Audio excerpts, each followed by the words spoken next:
La puerta del 4B estaba entreabierta y de ella se escapaba un rumor de pedal y un olor a jabón viejo mezclado con salsa de tomate. A los ojos de Julián Castañeda, esa puerta ofrecía más que un problema de humedad. Era la prueba concreta de la vieja podredumbre que encontraba en buena parte de sus inmuebles.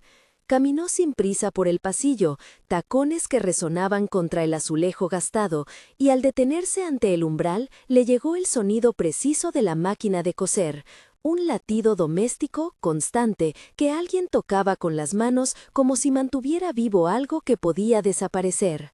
La niña estaba ahí, en la sombra, con el dobladillo de la falda doblado en la rodilla. Tenía la cara pequeña, el cabello recogido con una goma que había visto mejores días y las manos manchadas de hilo. No levantó la vista al principio. Solo cuando Julián apoyó la mano en el marco, distraídamente, ella dejó la aguja y lo miró con una seriedad demasiado adulta para su edad. ¿Busca algo?, preguntó ella, la voz como de quien mide cada palabra por su peso en calorías. Julián no supo a qué atenerse. La ciudad, sus torres, sus coches, sus números, le había enseñado a mirar lo que valía y a descartar lo que no. Pero hubo algo en esa niña que no encajaba en fichas ni en balances. Su pulgar tenía hilos enrollados, como si hubiera aprendido a resolver el mundo tirando de un cabo. «Soy el dueño», dijo al final, el registro administrativo volviendo al frente. «Tengo una visita programada». Ella asintió, sin sorprenderse por la frase. Su gesto dijo que aquello ya lo sabía. En el interior del departamento, el aire era denso y olía a pastas, a desinfectante viejo, a perfume barato y a flan pasado. Teresa estaba en la cama, la voz apagada, una mano sobre el abdomen, la otra sosteniendo una servilleta con un dibujo a crayón, un árbol y una casa con una chimenea que expulsaba un hilo fino de humo. Cuando Julián entró, ella abrió los ojos con esfuerzo y por un instante hubo reconocimiento cálido en la pupila, como si alguien hubiera encendido una luz tenue. Valeria, sin dejar la máquina, se acercó con cautela. Sobre la mesa, una carta doblada, un frasco con monedas y una manzana con la piel mordisqueada. La fruta brillaba débil bajo la luz amarilla. Julián notó la forma en que la niña la había arreglado. La manzana reposaba junto a la carta como una ofrenda. «Ella trabaja», dijo Teresa. «Hace pañitos, borda, vende en la esquina, paga la luz cuando puede». Julián miró la cama, los tubos, los prospectos de medicación tirados como hojas. El diagnóstico le resultó tan frío como una etiqueta en un sobre: leucemia. La palabra golpeó sin detalles, sin imágenes terribles, solo la certeza clínica, la factura que la enfermedad pediría. Julián sintió, por primera vez en mucho tiempo, un roce incómodo. La culpa no es buena consejera, pero a veces es un vigilante insistente. Salió con el informe en la mano. En el pasillo, doña Chela se apoyó en la barandilla y lo miró con autoridad vecinal. «Ella necesita ayuda», dijo. «Gabriela no la quiere aquí. Quiere vender y echar a la gente. Puso el aviso esta mañana». Julián frunció el ceño. Gabriela Martínez era su administradora más efectiva, eficiente en números, pulcra en protocolo, sin paciencia con la pobreza. Había delegaciones que no le preocupaban, pero algo en la manera en que doña Chela pronunció el nombre le resultó áspero y personal. No era solo una disputa por un departamento, era un choque de mundos, el del que decide y el de los que apenas se sostienen. Esa noche, en su apartamento en la Torre de Cristal, Julián no pudo dormir. Las paredes, acostumbradas a su silencio, ahora parecían armarios con cosas escondidas. Repasó mentalmente expedientes, contratos, balances. Luego, como quien hojea un álbum olvidado, vino el recuerdo.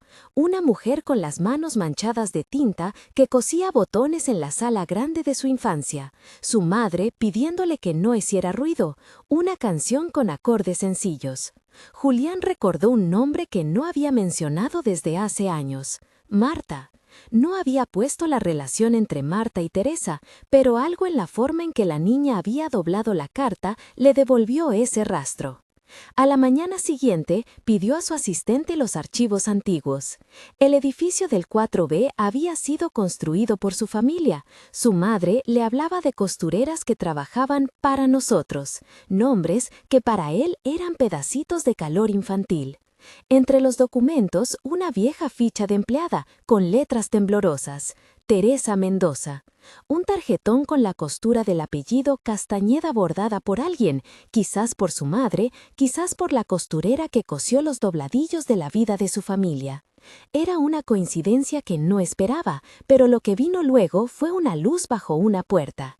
En la bolsa de Teresa, encontrada por Valeria, había un retazo de tela con un monograma, una M sobre una C, el tipo de inicial que su madre había bordado en los pañitos de recién nacido en aquella casa donde él aprendió a no pedir. El descubrimiento fue una grieta en su rutina. Julián empezó a ir al edificio sin avisar, primero con correos y llamadas, después con bolsitas de sopa caliente y bolsas de medicamentos. Observaba a Valeria con atención nueva, su manera de doblar el hilo, de repetir el gesto, como si coser fuera un acto de resistencia. Ella hablaba poco, pero cuando lo hacía con la precisión de quien ha aprendido a medir la vida por los pequeños consumos. Gabriela, al enterarse de las visitas, alzó la voz en la reunión de la administración. Tenía una carpeta gruesa con un plan de renovación y celeridad, nombres de potenciales compradores, fotografías limpias de apartamentos vacíos como bocetos de un futuro rentable. No podemos detenernos por historias, dijo, con la calma que tiene la gente que confía en la fría ley de los números. El edificio necesita mantenimiento y liquidez. Julián la miró distinto aquella vez. La eficiencia se le antojaba menos heroica, más cínica. Había visto a Gabriela firmar desalojos con la misma mano que firmaba contratos. Algo dentro de él, una costura vieja que hasta entonces había permanecido oculta, tiró del hilo con fuerza. La maniobra de desalojo fue rápida. Un papel en la puerta, un acta, una notificación, todo correctamente fechado. Los vecinos murmuraron, doña Chela lloró en silencio y Leti trajo cafés para templar garganta y ánimo. El día del desalojo, cuando los oficiales tocaron la puerta y se asomaron dentro, Valeria cruzó la mirada con Julián y no dijo nada. Teresa, pálida, miró la ventana como si el ruido de la calle fuera un ultraje. Fue entonces que la niña mostró la sorprendente verdad.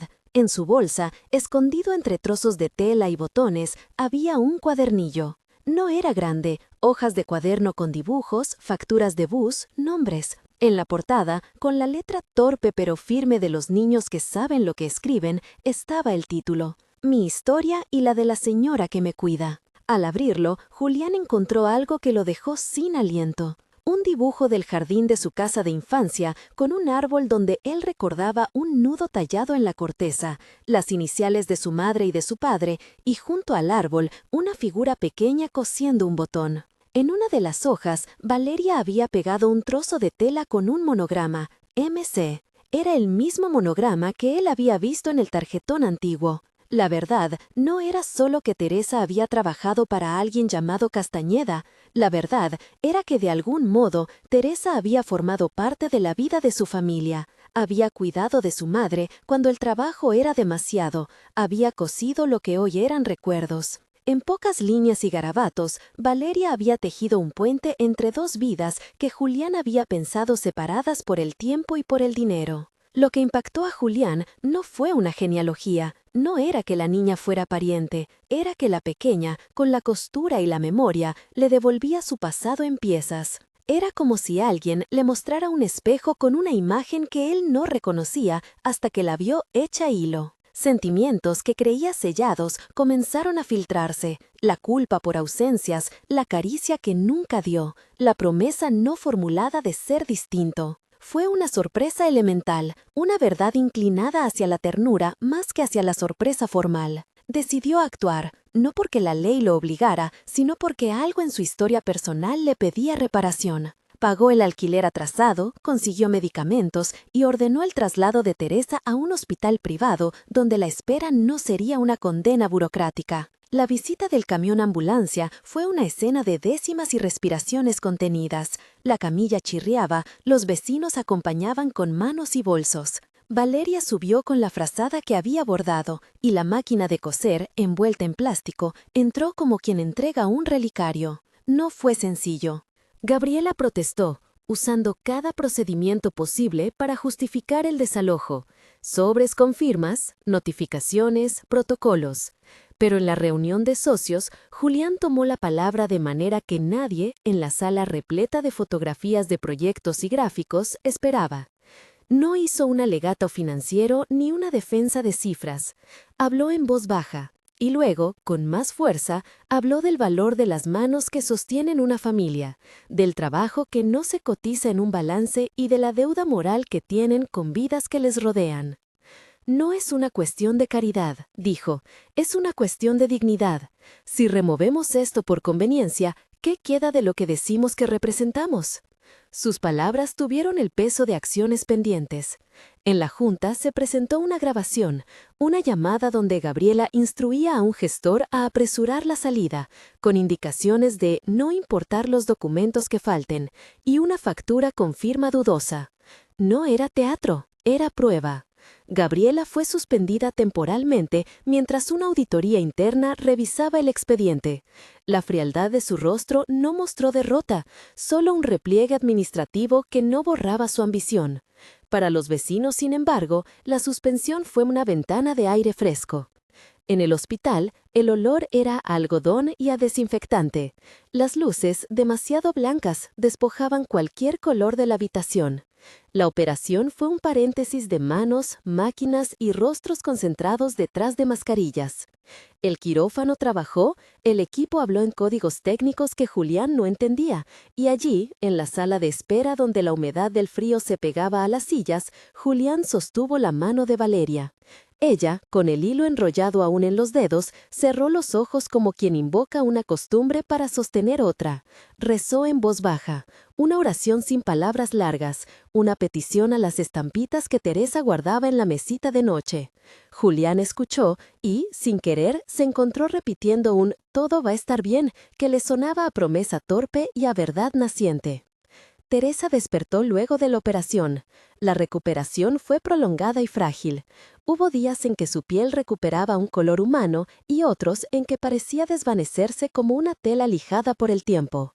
Valeria, pequeña enfermera de ojos grandes, le leía historias cosidas en su cuadernillo y le acercaba sopas tibias. La comunidad trenzó turnos. Leti venía a limpiar, doña Chela traía pan, Clara pagaba alguna prueba que la seguridad social demoraba. Julián, por su parte, dejó de ser ese hombre que trataba la vida como balance. Empezó a bajar al edificio más seguido, a mirar las escaleras con un detenimiento nuevo, a escuchar nombres. Su transformación no fue estridente, avanzaba por pequeños gestos que sumados remendaban cosas. Sin embargo, la historia no tenía un final que la mano humana pudiera garantizar. Después de meses de cuidados, de tratamientos experimentales y de noches veladas, Teresa se fue apagando con la misma calma con la que había abordado tantas cosas, sin escenas dramáticas, con una sonrisa que quizá había guardado para el final. No hubo violencia ni imagen grotesca. La muerte llegó como caída de una hoja. Valeria estuvo junto a ella con la carta que Teresa había escrito en la madrugada, la misma carta que había dejado en la mesa el día del desalojo.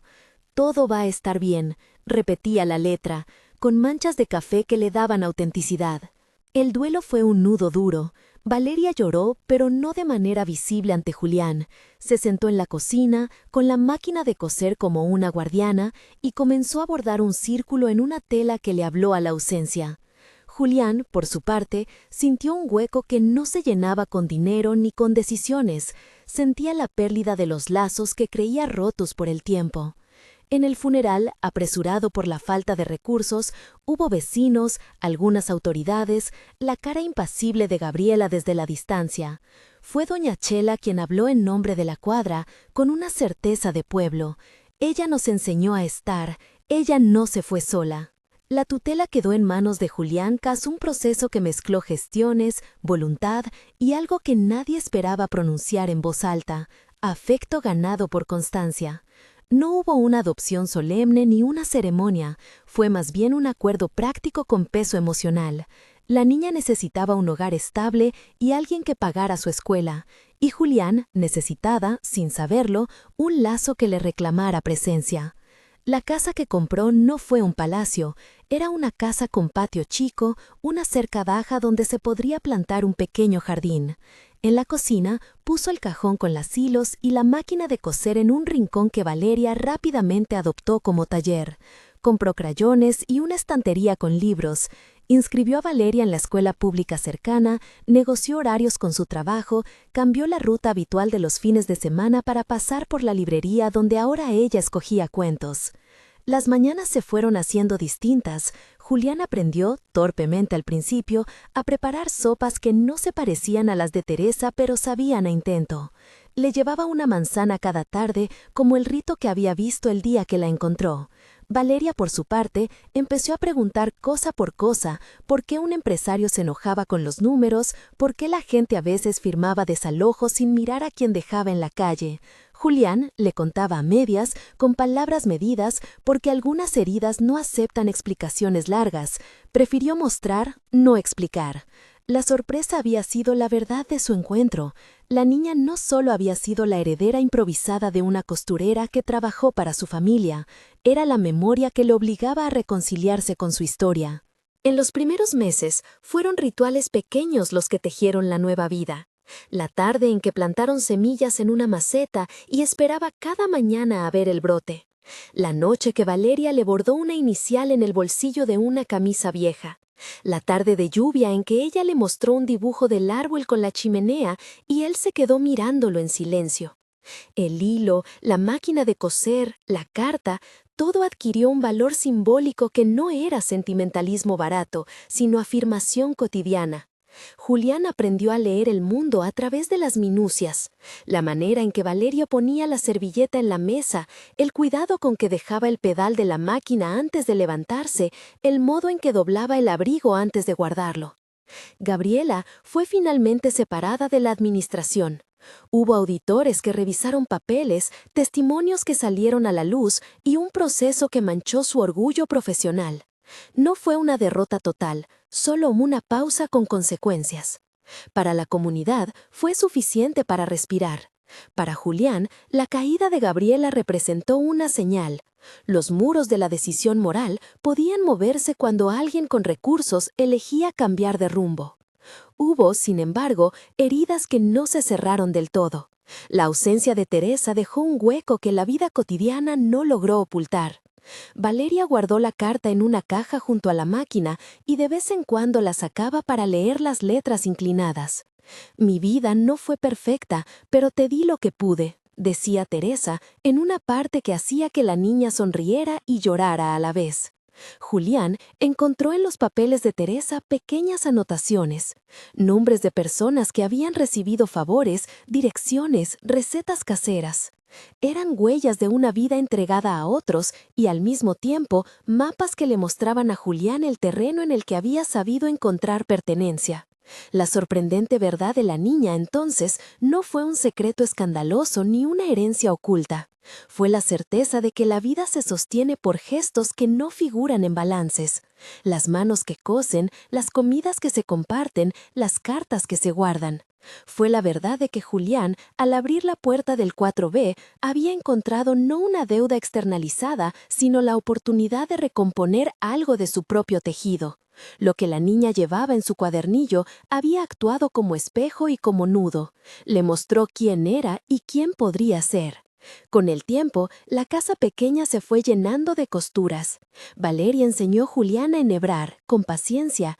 Él le enseñó a caminar por el goteo de la correspondencia y a responder al mundo con responsabilidad.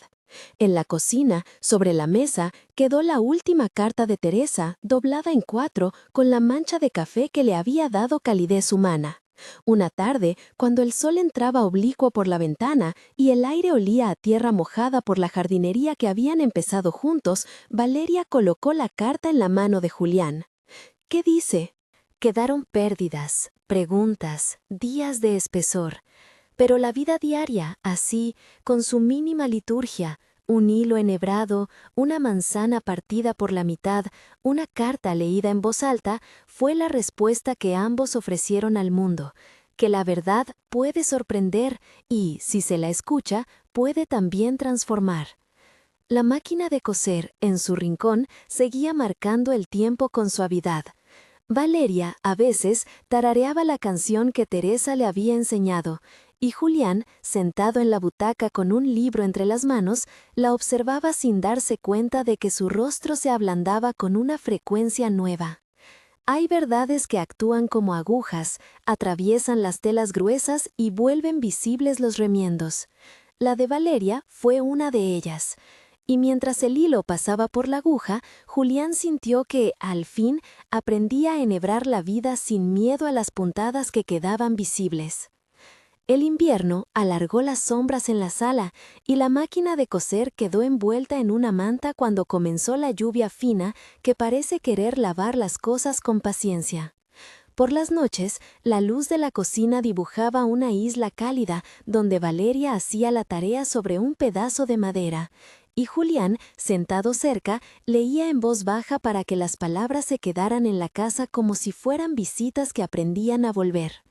Una tarde, cuando la lluvia había aflojado y el olor a tierra mojada todavía se pegaba al abrigo, alguien tocó la puerta con un golpe rápido, 2 golpes, como quien no quiere hacerse notar pero necesita respuesta urgente.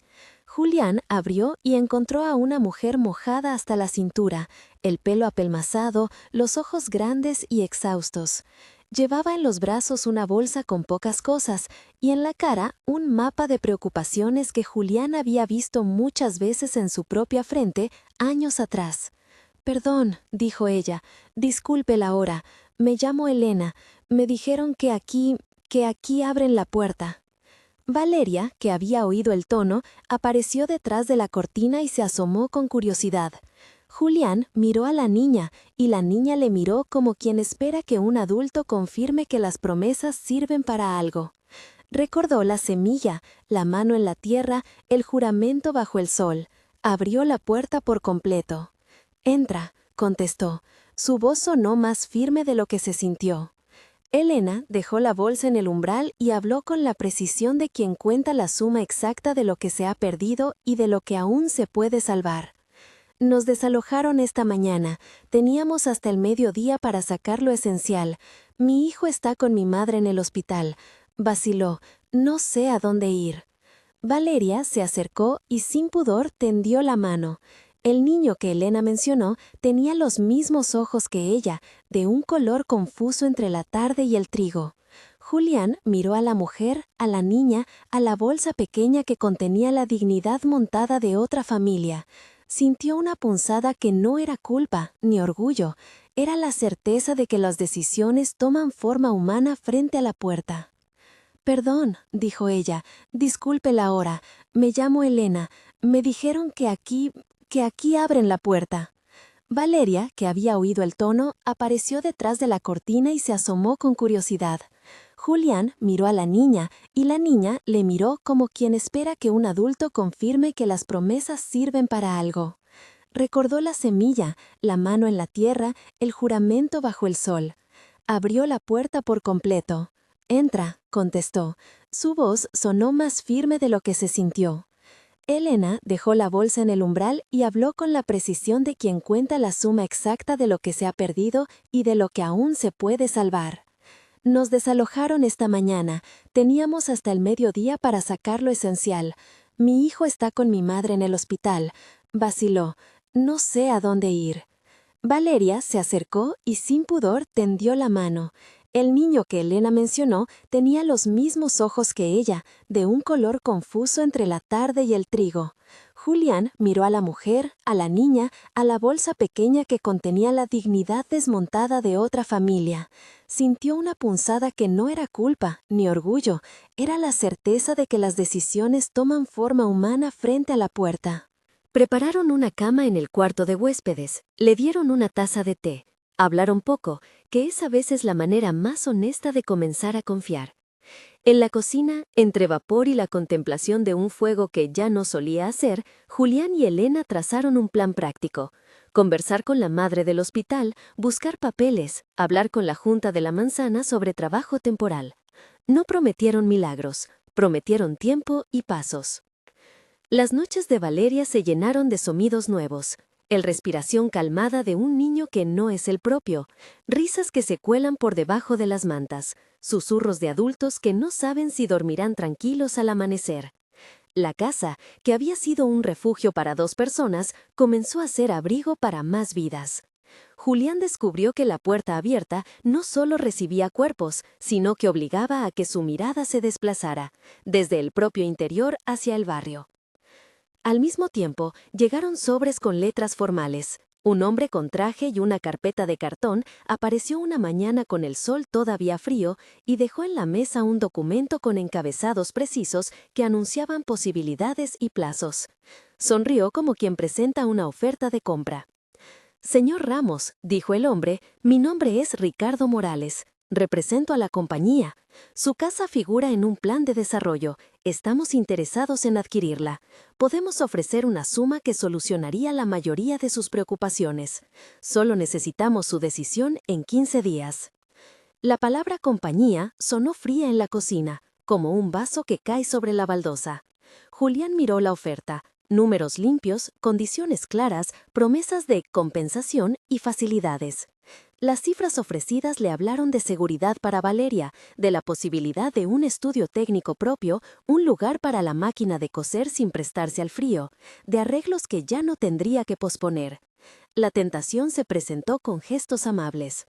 Esa misma tarde, al cerrar la puerta, Julián guardó el documento en el cajón donde llevaba la llave y la carta que Valeria le había dado tiempo atrás. Pensó en Teresa cantando, en las noches de remiendo, en el juramento de cuidar la casa y no cerrar la puerta. Pensó en Elena, en el niño dormido en la habitación de huéspedes, en cómo la casa había cobrado una voz que pedía continuidad. No tomó una decisión al instante, sencillamente empezó a escuchar. Escuchó las conversaciones que se cocían en la cocina compartida, los planes de Elena para buscar una habitación propia, los proyectos de una vecina que quería iniciar un comedor comunitario y necesitaba telas para delantales. Escuchó el rumor de la calle, donde algunos hablaban de progreso y otros de desplazamiento. Una tarde reunió a quienes se habían vuelto parte de la casa. Elena, su niño, Marta la vecina de enfrente que traía pan los domingos y unos estudiantes del barrio que se acercaban para aprender costura a cambio de poner las manos. Puso la oferta sobre la mesa y contó los 15 días. No esperó que la respuesta fuera unánime. Tampoco buscó recriminaciones. Abrió la conversación con una pregunta humilde. Si vendemos, ¿qué perdemos? Las respuestas fueron variadas y puntuales. Marta habló del pan que no se podría ofrecer si el comedor perdiera el espacio de reunión. Uno de los estudiantes recordó la primera aguja que aprendió a manejar en la casa y cómo eso le había dado trabajo en un taller. Elena habló de la seguridad de tener un contrato estable. Al final, Valeria, que había escuchado sin pronunciar palabra, dijo: «Perderíamos la puerta». Esa frase, simple y directa, hizo que todos callaran. No era una defensa abstracta de un techo, era la defensa concreta de un gesto, el de abrir y dejar entrar. Julián la miró y vio en ella, otra vez, la autoridad de lo que aún no entiende, de lo que solo conoce por intuición. Recordó su juramento a la semilla y sintió que la promesa se convertía ahora en cuestión pública. Empezaron entonces a mover la casa sin que se viera. No fue una estrategia de resistencia ruidosa, sino una práctica de cuidado. Reforzaron la estructura del porche para que la lluvia no filtrara. Organizaron un pequeño taller de costura donde la máquina sirvió para hacer uniformes y reparaciones a cambio de donaciones simbólicas. Marta gestionó el pan y los estudiantes ofrecieron su tiempo para pintar la fachada. Todo se fue volviendo forma de protección. No era solo defender la propiedad frente a un documento, era demostrar que la casa era demasiado valiosa para el vecindario como para integrarla al plan de una entidad que la miraba como parcela vacía. La compañía volvió con una contraoferta, y esta vez con una presión sutil. El precio sube si actuamos rápido. Hay otras propiedades en las que estamos interesados. Había, en su tono, la transparencia de quien sabe que el dinero es un argumento difícil de negar. Julián consultó con el grupo, habló con un abogado de nombre Javier que atendía gratuitamente en la iglesia y que le explicó las posibles vías, pero todo aquel conocimiento técnico volvía a chocar con la pregunta de la semilla enterrada. ¿A quién sirve el cierre de una puerta? Las noches se volvieron de insomnio y coser hasta tarde. Mientras cosía delantales y remendaba pantalones ajenos, Julián dejó que sus manos recordaran otra lógica. Las puntadas no toman decisiones por ti, solo muestran el camino si las miras con atención. A veces, cosía pensando en la casa como en un cuerpo que no se vende sin preguntar a sus partes, otras en el valor que una oferta podía ofrecer a la vida de Valeria. El dilema le desbocaba el pecho en oleadas, seguridad contra comunidad, futuro económico contra presente compartido. Una tarde, la escuela llamó. Querían hablar con él sobre una beca para Valeria. Había una posibilidad real de que la niña pudiera continuar sus estudios en un centro con programas que antes le parecían lejanos. Si vendía la casa, tal vez podría dar a Valeria una educación que ampliara su horizonte. Si no vendía, tal vez tendría que buscar otras maneras de sostener esa aspiración. Valeria, al escuchar la palabra beca, se iluminó de una manera que no pretendía pesar la decisión adulta. «¿Entonces, podré ir a esos talleres de ciencias?», preguntó. No añadió argumentos, no exigió. Era una niña con un anhelo claro. Así, las decisiones se volvían aún más complejas. Mientras Julián vacilaba, el barrio cambió de ritmo. Algunos anuncios de demolición aparecieron en calles cercanas. Otras familias empacaron cajas y se fueron sin mirar atrás. En una noche en que la lluvia había vuelto a ser persistente, el ruido seco de un camión se oyó en la esquina. Arrancaban un viejo comercio que había sido punto de referencia durante décadas. Las fachadas limpias que prometían modernidad dejaban al descubierto un vacío que olía a pérdida. Fue entonces, en la asamblea improvisada en la sala de la casa, cuando Elena habló con la voz que ya no ocultaba su tristeza. «Si perdemos la casa, ¿a quién le pedimos que nos escuche después?», dijo. «Cuando estaban mis papeles en regla, nadie me ayudó. Cuando no, nadie me miró. Aquí me dieron la oportunidad de empezar otra vez. No puedo pagar la seguridad, pero puedo ofrecer mi trabajo». Las palabras de Elena fueron un ajuste de cuentas. Recordaron a cada presente que el valor de la casa no se medía solamente en el número de billetes que pudieran aparecer en un sobre, sino en la red que ya sostenía a varios. Julián le escuchó y comprendió que la decisión no era solo suya, era colectiva, porque la casa ya lo era. Decidieron una salida intermedia. No sería vender, tampoco sería una negativa inmóvil. Se propusieron como comunidad crear un pequeño fondo de trabajo, cursos de costura, reparaciones y trueque. Julián ofreció la máquina, Marta el pan, los estudiantes su energía y Elena su tiempo para organizar turnos. El objetivo no era enfrentar a la compañía con la placa del noble perjuicio, sino mostrar utilidad social. Hacer visible que la casa era nodo productivo, que generaba valor real y cotidiano. Si la compañía veía solo un lote vacío, tal vez cambiaría de opinión al comprobar que era punto de una red. Prepararon una jornada abierta, invitaron a vecinos y a quien quisiera ver el taller, publicaron carteles pintados a mano y cocinaron guisos para quienes asistieran. La casa se llenó de manos y ojos curiosos. Había una energía que no existía antes, la de quienes se reconocen en el trabajo hecho a la vista. La máquina de coser, tras la manta, volvió a marcar el compás del día con el mismo ritmo tierno de antaño. Los niños corrían entre las mesas y algunos vecinos encontraron en los delantales su propia manera de resistir, productiva, tangible. La jornada fue un éxito modesto pero significativo. La compañía mandó a un representante a ver.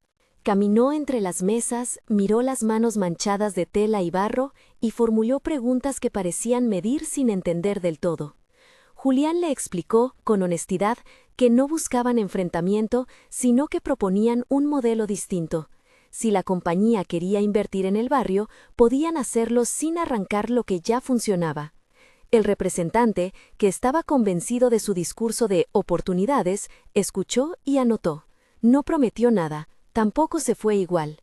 Al regresar a la quietud de la noche, Julián se encontró con Valeria en la cocina, junto a la máquina, recortando retazos con atención de artista. ¿Hemos ganado?, preguntó ella. Hoy ganamos algo, dijo Julián. Hoy hicimos visible lo que éramos. Ella sonrió, consciente de que las palabras no siempre llenan la necesidad de los días. Aún así, hubo en su sonrisa la confianza de quien ha visto que un gesto puede transformar la manera en que otros miran. Los días siguientes trajeron reuniones, pequeñas donaciones, voluntarios, pero también un sobresalto nuevo. Un grupo de mensajeros con evaluaciones y planos insistió en que la finca debía ajustarse a normativa reciente que, según decían, hacía necesaria la regularización de usos. Era un término técnico que, traducido, venía a decir los usos deben ser eficaces y reportar ganancias. En la práctica, significaba que alguien con poder económico podía presionar para que el lugar se ajuste a otros intereses. La comunidad empezó a entender que la batalla no solo era emocional o simbólica, era administrativa. Javier, el abogado de la iglesia, propuso entonces una alternativa: constituir una asociación vecinal que diera forma legal al proyecto del taller y del comedor.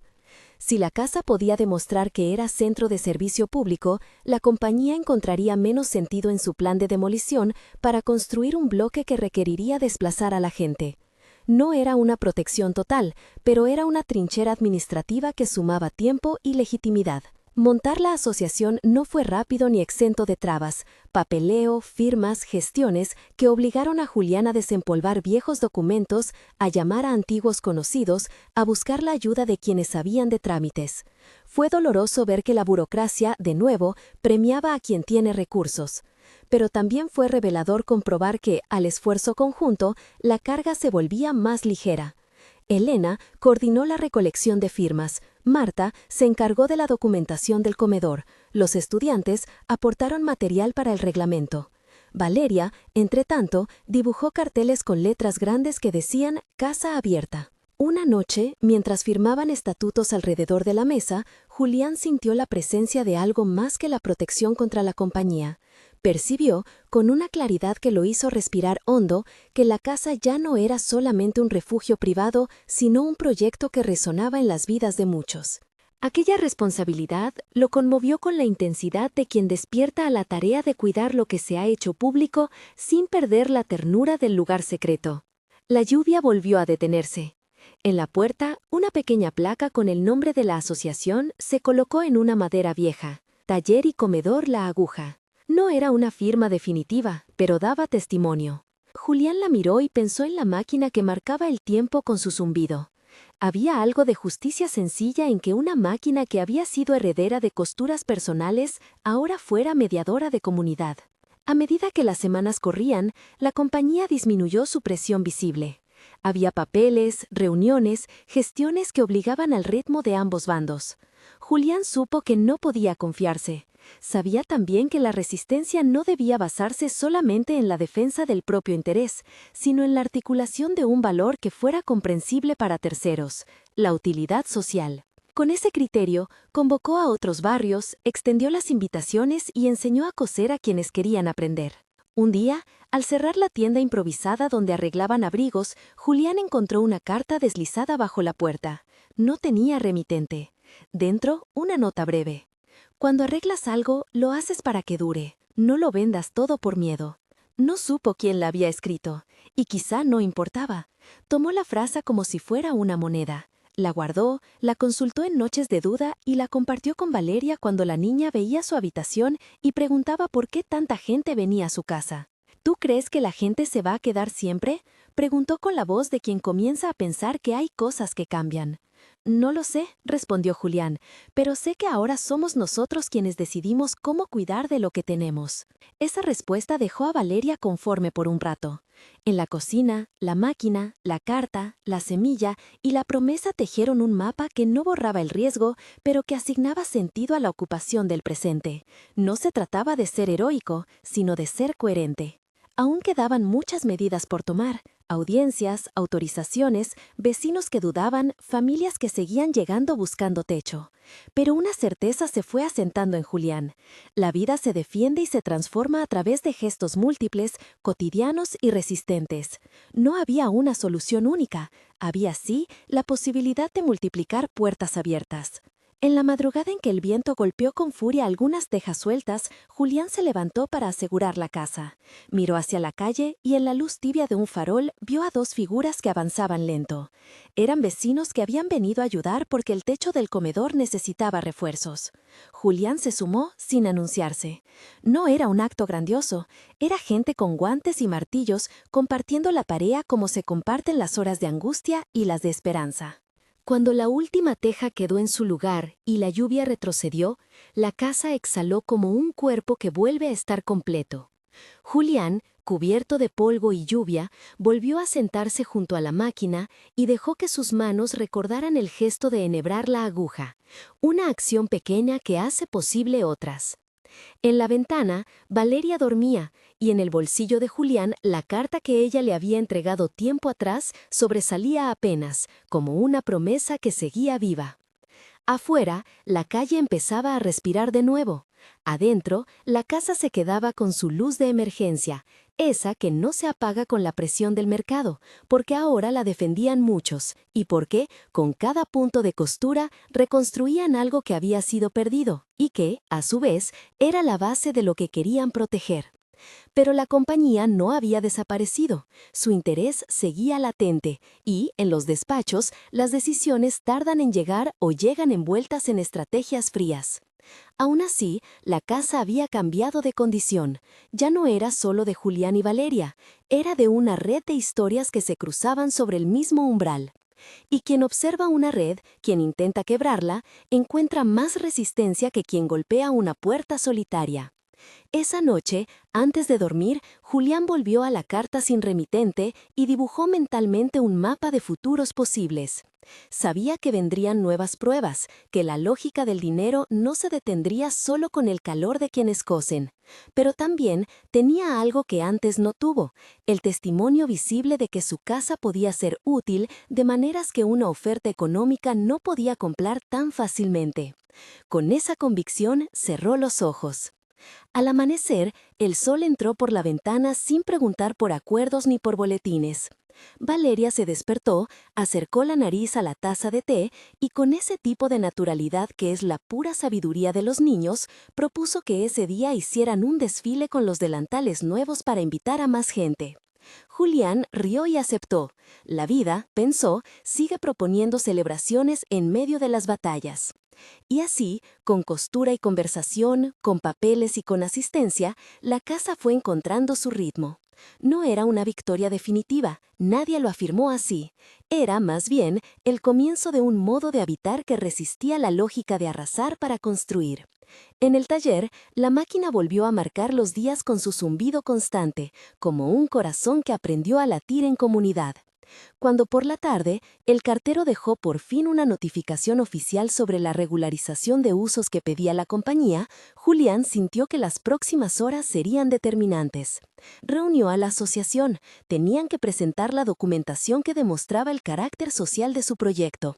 Había esfuerzo por delante, papeleo que traducir en relatos convincentes, pero no habría más silencios.